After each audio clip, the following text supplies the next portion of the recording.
This is Engadget. Here's what's happening in the world of technology.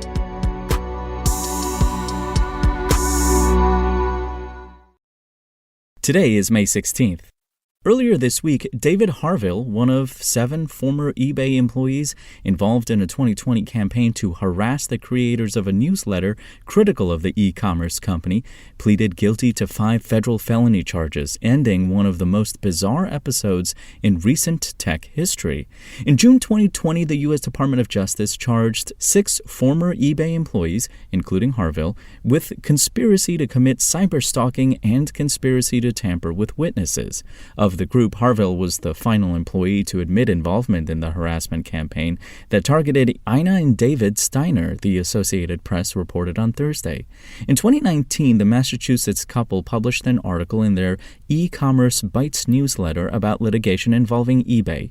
Responding to what they considered negative coverage of the company, the group carried out a harassment campaign that involved, among other actions, sending the couple a preserved fetal pig, live spiders, and a funeral wreath. They also created fake social media accounts to send threatening messages to the Steiners and share their home address online.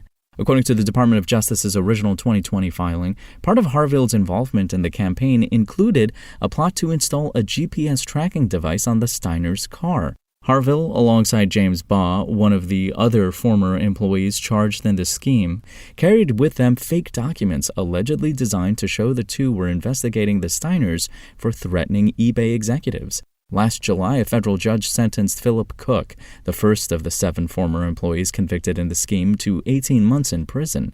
At the time, U.S. District Judge Allison Burroughs called the entire case just nuts. That same summer, the Steiners sued several eBay employees, including former CEO Devin Wenig, for carrying out a conspiracy to intimidate, threaten to kill, torture, terrorize, stalk, and silence them. Wenig has denied having any knowledge of the campaign. And Apple may be planning a broader move away from its proprietary Lightning port than was initially suggested in reports earlier in the week. According to analyst Ming-Chi Kuo, the company is working on accessories, including AirPods, as well as mouse and keyboard peripherals that charge via USB-C. Kuo shared the forecast in response to a tweet he posted on May 11th. In that earlier message, he said Apple would redesign the iPhone to feature the more universal port standard by the second half of 2023. Bloomberg later corroborated Kuo's prediction.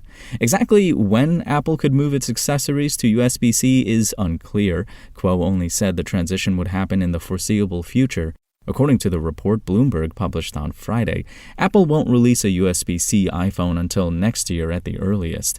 It would make the most sense for the company to complete the move all at once, but there's no guarantee it will do things that way. As with a potential USB-C iPhone, Apple's motivation for moving its accessories away from Lightning may have more to do with avoiding regulatory scrutiny than creating a better user experience. In an effort to cut down on electronic waste, the European Union has spent years pushing for a universal charging port and last month moved one step closer to mandating USB-C on all small and medium-sized electronics. If you want to catch the latest tech news as it's happening, check out Engadget.com or tune in again every weekday.